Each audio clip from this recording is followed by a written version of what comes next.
The pre-dawn darkness of June 6, 1944, hung like a shroud over the English Channel, as thousands of Allied vessels cut through the choppy waters toward the French coast. General Dwight David Eisenhower stood on the bridge of his command ship, his weathered hands gripping the rail as he watched the largest seaborne invasion in human history unfold before him. The weight of the free world rested upon this single, audacious gamble operation overlord. Lieutenant Colonel James Earl Rutter of the 2nd Ranger Battalion checked his watch. 0300 hours. Round him, his men huddled in their landing craft, faces blackened with camouflage paint, weapons cleaned and ready. The Rangers had perhaps the most perilous mission of all, scaling the 100-foot cliffs of Point du Hoc to destroy German artillery positions that could devastate the landing beaches. Rutter's voice cut through the engine noise as he addressed his men. "We've trained for this moment. Gentlemen, today we write history." Meanwhile, at his fortified bunker overlooking Omaha Beach, German Oberst Wilhelm Richter peered through his field glasses at the massive flotilla emerging from the morning mist. As commander of the 716th Infantry Division, Richter had spent months preparing these defenses under Field Marshal Erwin Rommel's Atlantic Wall project. The beach below bristled with obstacle steel hedgehogs, concrete barriers, and thousands of mines. Machine gun nests and artillery positions commanded every approach. So, he muttered to his aide, "The Allies finally come." The first wave of landing craft approached the beaches at 0630 hours. Private First Class Robert Arthur Slaughter of the 29th Infantry Division gripped his rifle as his Higgins boat lurched through the surf toward Omaha Beach. The 19-year-old from Virginia had never imagined warfare could be so terrifying. As the boat's ramp dropped, machine gun fire erupted from the German positions, turning the pristine beach into a killing field. According to historical accounts documented in Stephen Ambrose's D-Day, June 6, 1944, the carnage at Omaha Beach was unprecedented, with casualties mounting rapidly as soldiers struggled to advance across the exposed sand. Captain John Miller of the 2nd Rangers watched in horror as men around him fell to the withering German fire. The carefully planned assault was dissolving into chaos. Bodies floated in the blood-tinged surf while survivors sought cover behind the steel obstacles that were meant to stop their landing craft. Miller rallied his remaining men, shouting over the din of battle, "We move forward or we die here. There's no going back." At Utah Beach, the situation proved more promising. Brigadier General Theodore Roosevelt Jr., son of the former president, had insisted on leading the assault despite his 56 years and heart condition. When the 4th Infantry Division landed 1,500 yards south of their intended target, Roosevelt made the crucial decision that would define the day's success. "We'll start the war from right here." His calm leadership under fire inspired the troops to push inland, establishing the crucial foothold the Allies desperately needed. The airborne assault had begun hours earlier, with paratroopers from the 82nd and 100 and 1st Airborne Divisions jumping into the darkness behind enemy lines. Many units were scattered by German anti-aircraft fire and strong winds, but their disruption of German communications and supply lines proved invaluable to the beach assault's eventual success. As the morning sun climbed higher over the Normandy coast, the true scope of the Allied invasion became apparent to German high command. General Erwin Rommel, the Desert Fox himself, was away from his headquarters celebrating his wife's birthday, leaving the Atlantic Wall's defense to his subordinates. This absence would prove catastrophic for German resistance efforts. At Omaha Beach, the situation remained desperate. Colonel Charles Canham of the 29th Infantry Division, wounded by shrapnel but still fighting, moved among his pinned-down troops. The beach had become a hellscape of destroyed equipment, wounded soldiers, and the constant chatter of machine gun fire from the German positions above. "Get off this beach and go kill some Germans," Canham roared, his words cutting through the chaos and inspiring his men to action. The German defenders, despite their advantageous positions, began to feel the strain of the prolonged battle. Sergeant Heinrich Severloh, manning a machine gun position overlooking Omaha Beach, had been firing continuously for hours. His weapon barrel glowed red-hot as he cut down wave after wave of advancing Americans. Later, accounts would credit Severlow with over 400 kills during the battle, earning him the grim nickname the Beast of Omaha Beach. Captain Frank Lillyman of the 501st Parachute Infantry Regiment had landed far from his drop zone in the early morning hours.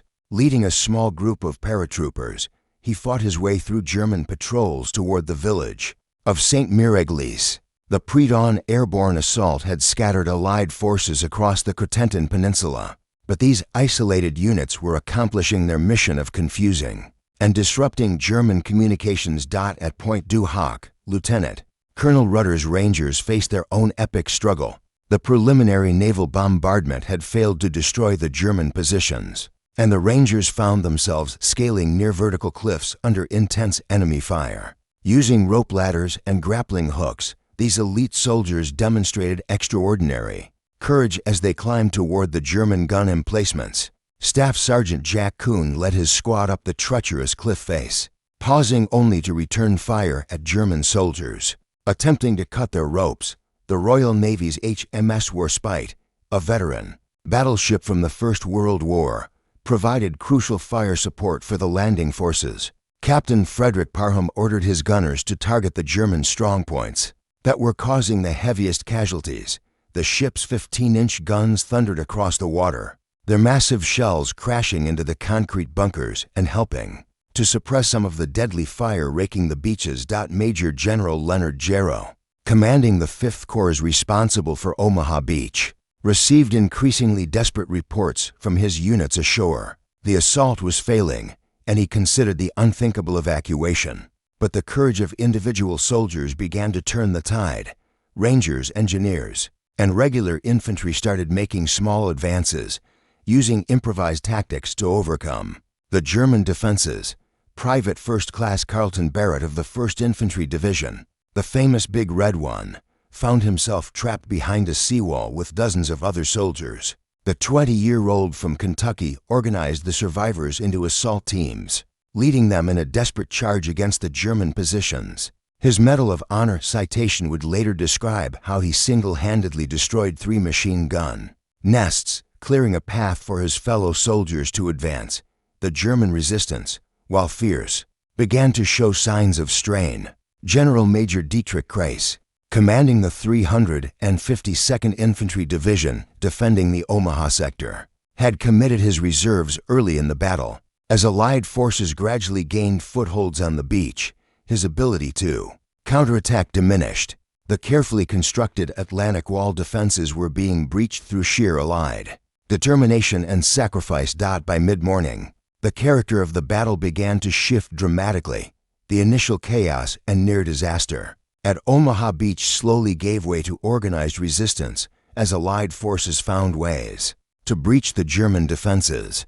The turning point came when small groups of soldiers began advancing up the bluffs, using initiative and individual courage to overcome the tactical disadvantage. Ranger Captain Ralph Goranson led his company in a flanked assault on German positions that had been decimating the beach. Landing, moving through a small ravine that provided cover from direct fire, Goranson's men worked their way behind the German lines. The element of surprise proved crucial as they attacked machine gun nests from the rear, finally providing some relief for the troops still trapped on the beach below. At Gold Beach, the British Second Army under General Miles Dempsey was making better progress. The 50th Infantry Division, supported by specialized armored vehicles known as Hobart's Funnies, had broken through the German coastal defenses. These innovative tanks, including bridge layers, mine clearers, and swimming tanks, proved their worth as they helped British forces advance inland toward their objective of Bayeux. The German High Command remained confused about Allied intentions. General Alfred Jodl, Chief of Operations for the German Armed Forces, still believed the Normandy landings were a diversion for a larger assault at Pas de Calais. This strategic misconception prevented the Germans from committing their armored reserves to the Norman front, giving the Allies precious time to consolidate their beachheads. Colonel Gerhard Triepel, commanding German artillery positions inland from Omaha Beach, found his communications with forward observers increasingly disrupted. Allied naval gunfire had destroyed many of his observation posts, while scattered paratroopers continued to harass his supply lines. The careful coordination that had made the Atlantic Wall defenses so deadly was beginning to break down under the sustained Allied assault.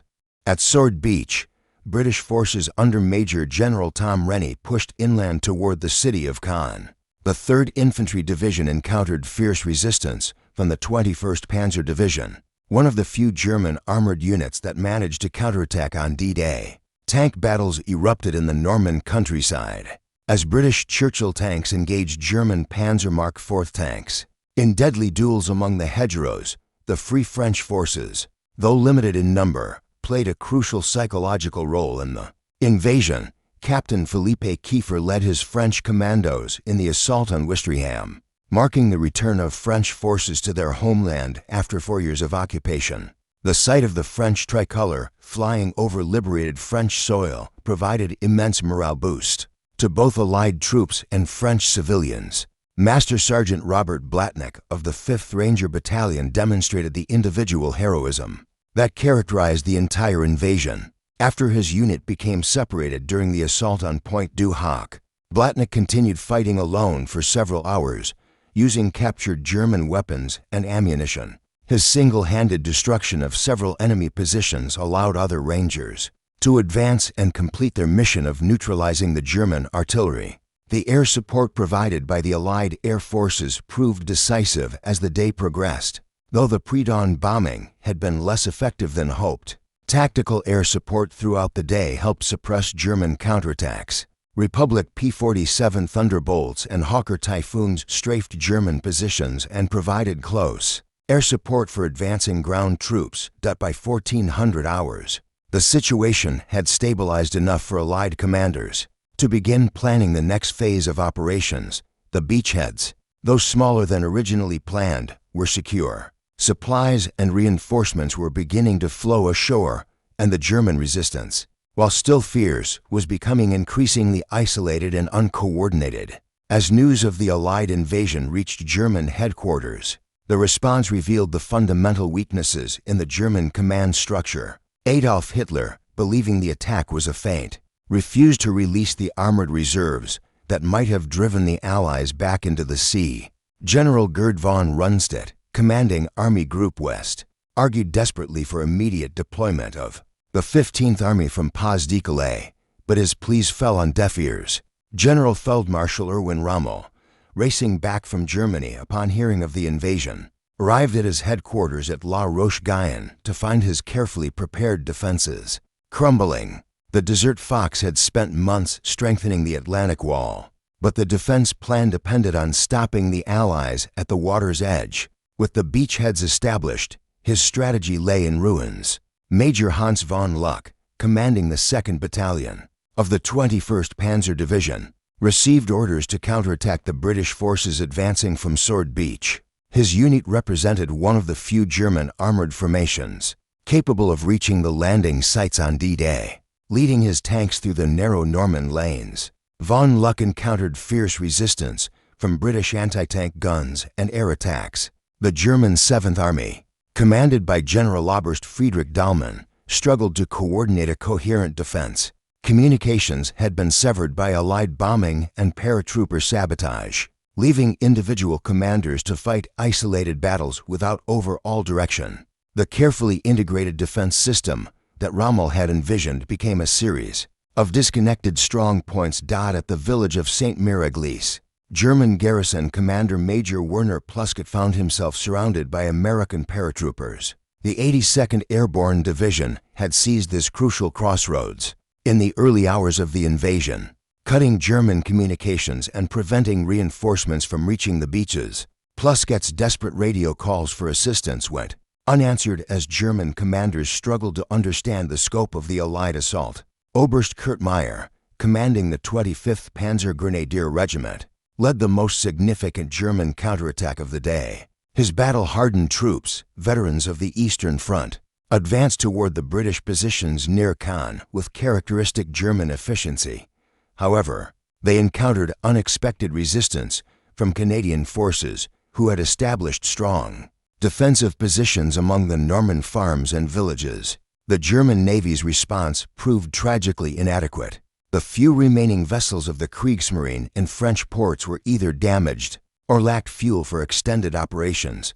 Admiral Theodore Crank, commanding Naval Group West, could do little more than order his scattered forces to harass Allied shipping. The German U-boat arm, once the terror of the Atlantic, was largely absent from the battle that would determine the war's outcome. Luftwaffe operations on D-Day highlighted the complete Allied air superiority achieved by 1944. General Oberst Hugo Sparrow, commanding Air Fleet 3, could muster only 300 sorties against the massive Allied fleet. German pilots, many of them inexperienced due to training fuel shortages, faced overwhelming odds against seasoned Allied aviators flying superior aircraft. Private Wilhelm Hoffmann, a 19-year-old conscript from Bavaria, manned a machine gun position overlooking Omaha Beach. As the day progressed, he watched his unit's strength diminish under constant Allied pressure. His letters, found after the war, described the terrifying experience of facing the largest invasion force in history. With inadequate supplies and no hope of reinforcement, the German defense of Normandy was handicapped by Hitler's insistence on holding every position to the last man. This strategy, which had proven disastrous on the Eastern Front, prevented tactical withdrawals that might have allowed German forces to establish stronger defensive lines inland.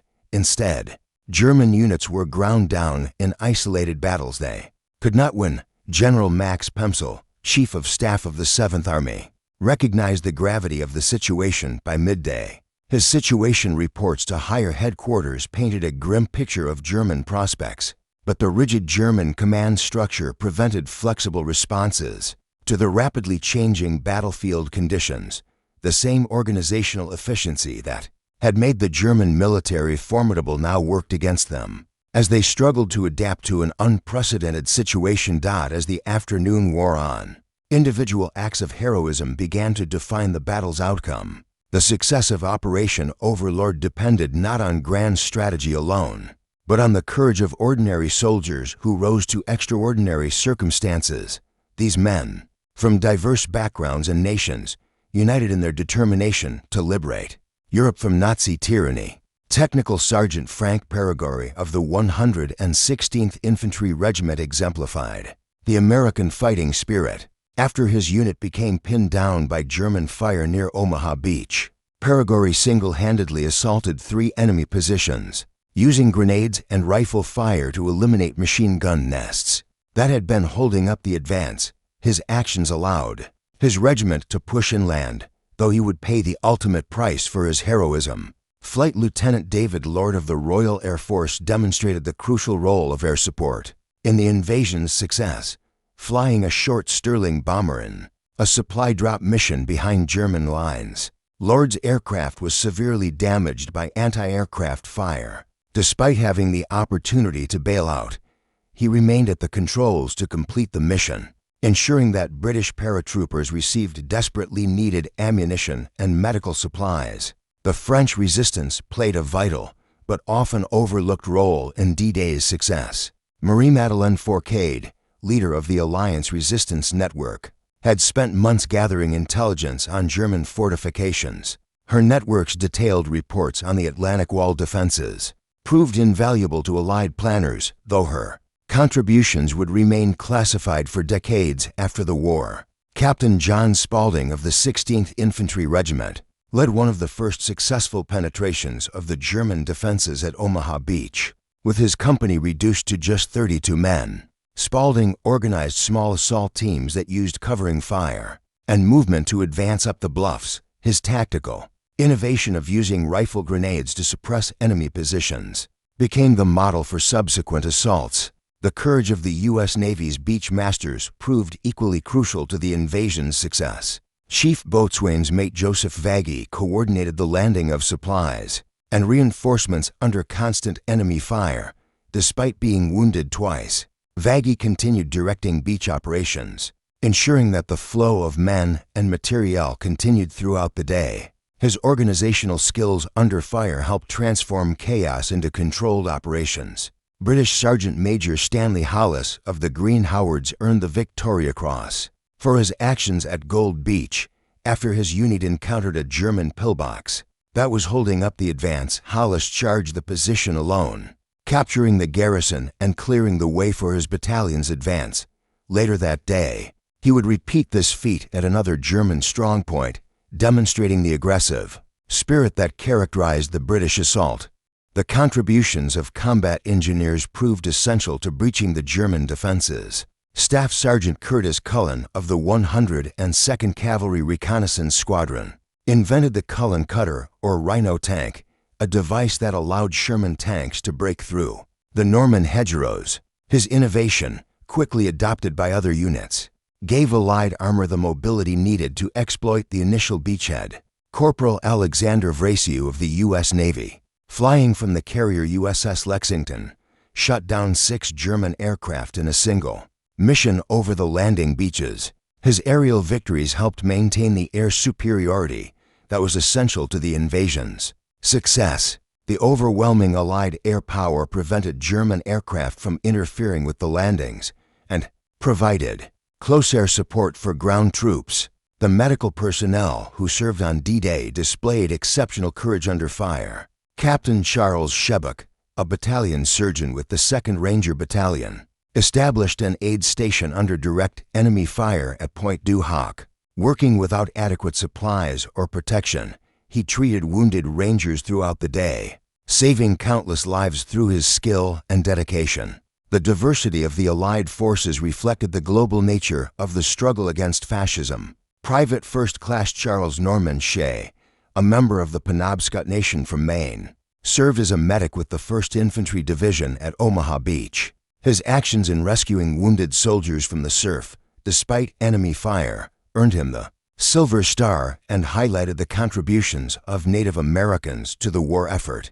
These individual acts of heroism, multiplied across all the landing beaches, created the cumulative effect that turned near disaster into victory. The success of D-Day depended on thousands of such moments of courage, determination, and sacrifice by ordinary people facing extraordinary circumstances. As evening approached on June 6, 1944, the Allied commanders could finally allow themselves cautious optimism. The beachheads, though smaller than originally planned, were secure. More importantly, the German counterattacks had failed to materialize in the strength that might have driven the invaders back into the sea. The largest amphibious assault in military history had succeeded, but at a terrible cost. General Omar Bradley, commanding the American First Army, established his headquarters ashore at Omaha Beach as darkness fell. The taciturn general from Missouri had watched the day's events with growing concern, at one point considering evacuation of the bloodied beach. Now, with his forces finally advancing inland, Bradley began planning the next phase of the campaign that would carry Allied forces to the German border. The casualty reports painted a grim picture of the day's fighting. American forces had suffered approximately 2,400 casualties, with the heaviest losses occurring at Omaha Beach. British and Canadian forces had lost around 1,000 men, while German casualties remained difficult to estimate due to the confusion in their command structure. Each number represented a personal tragedy, a life cut short in the cause of freedom. Colonel James Rutter's Rangers had finally achieved their objective at Point du Hoc, though at devastating cost. Of the 225 Rangers who had started the mission, only 42 remained effective. The German artillery positions they had sacrificed so much to capture proved to be dummy guns, but their heroic assault had drawn German reserves away from the main landing beaches. At a crucial moment, the German defense began to collapse as isolated units ran out of ammunition and communication with higher headquarters. Major Werner Pluskett, who had commanded the artillery positions overlooking Omaha Beach, was forced to abandon his command post as American forces advanced inland. His desperate attempts to coordinate artillery fire had been frustrated by the loss of his forward observers and the destruction of his communication lines. Admiral Sir Bertram Ramsay, commanding the Allied naval forces, could take pride in the success of the most complex military operation in history. His ships had transported over 150,000 troops across the English Channel and provided the naval gunfire support that proved crucial to the assault's success. The Royal Navy's experience in amphibious operations, gained through years of war, had proven invaluable in coordinating the massive undertaking. The French civilian population, caught between the German occupiers and Allied liberators, experienced their own tragedy on D-Day. The preliminary bombing had killed hundreds of French civilians, while the fighting destroyed numerous Norman towns and villages. Yet the sight of Allied soldiers advancing through their communities brought hope that 4 years of occupation might finally be ending. Captain Philippe Kiefer's French commandos had achieved their objective of capturing Ouistreham. Though at heavy cost, the symbolic importance of French forces participating in the liberation of France could not be overstated. General Charles de Gaulle, though not consulted about the invasion timing, would soon arrive to reclaim French sovereignty over the liberated territories. The logistical achievement of D-Day proved as impressive as the tactical success. Allied forces had landed over 6,000 vehicles, including tanks, trucks, and artillery pieces. The artificial harbors, codenamed mulberries, were already under construction to provide the ports necessary for sustained operations. The success of the invasion depended not just on getting ashore, but on maintaining the flow of supplies needed for the campaign ahead. German prisoners, streaming back through Allied lines, provided intelligence on enemy dispositions and morale. Many appeared relieved to be out of the fighting, though others remained defiant. The interrogation of captured officers revealed the confusion and poor coordination that had characterized the German response to the invasion. As night fell over Normandy, both sides prepared for the battles to come. The Allies had achieved their immediate objective of establishing a foothold on the European continent, but the campaign to liberate France and defeat Nazi Germany would require months of additional fighting. The German forces, though bloodied and confused, retained significant strength and would undoubtedly attempt to contain the Allied advance. The success of D-Day had profound implications. Beyond the immediate tactical situation, the opening of the Second Front in Western Europe would force Germany to divide its resources between multiple theaters, hastening the end of the war. More importantly, the invasion demonstrated the effectiveness of Allied cooperation and coordination, validating the strategy of defeating Germany through combined operations. The dawn of June 7, 1944, revealed the full scope of the Allied achievement. Across 5 beaches spanning 50 miles of Norman coastline, over 150,000 Allied troops had successfully established themselves on European soil. The Atlantic Wall, which Adolf Hitler had proclaimed impregnable, lay breached and broken. The liberation of Western Europe had begun. General Dwight David Eisenhower, who had agonized over the decision to launch Operation Overlord, despite uncertain weather conditions, now faced the challenge of exploiting the hard-won beachheads. The Supreme Allied Commander had already prepared a message accepting responsibility if the invasion failed. Instead, he found himself planning the next phase of the campaign that would carry Allied forces to the heart of the German Reich. The German High Command struggled to comprehend the magnitude of their defeat. Field Marshal Gerd von Rundstedt, commanding Army Group West, recognized that the failure to defeat the invasion at the beaches meant that Germany's strategic position in the West was hopeless. His requests for permission to withdraw to more defensible positions were repeatedly denied by Hitler, who insisted on holding every foot of French soil. The courage displayed by individual soldiers on D-Day became legendary, inspiring future generations of military personnel. The actions of men like Lieutenant Colonel James Rutter, Captain John Miller, and countless others demonstrated that ordinary individuals could achieve extraordinary things. When fighting for a just cause, their sacrifices ensured that the ideals of democracy and freedom would survive the darkest period in human history. The technological innovations employed during the invasion revolutionized amphibious warfare. The specialized landing craft, artificial harbors, and armored vehicles developed for D-Day influenced military thinking for decades to come. The coordination of air, sea, and land forces demonstrated the effectiveness of combined arms operations, establishing principles that remain relevant in modern warfare. The French population, despite the destruction caused by the fighting, welcomed their liberators with overwhelming joy. The sight of Allied soldiers marching through Norman villages marked the beginning of the end of Nazi occupation, the restoration of French sovereignty, though complicated by political considerations, represented a crucial step toward the reconstruction of democratic Europe. The intelligence operations that preceded D-Day, including the work of the French resistance and Allied cryptographers, proved crucial to the invasion's success. The ability to deceive the Germans about the timing and location of the assault gave the Allies the element of surprise that made victory possible. These covert operations, long classified, revealed the importance of intelligence in modern warfare. The logistical feat of supplying the invasion forces required unprecedented coordination among the Allied nations.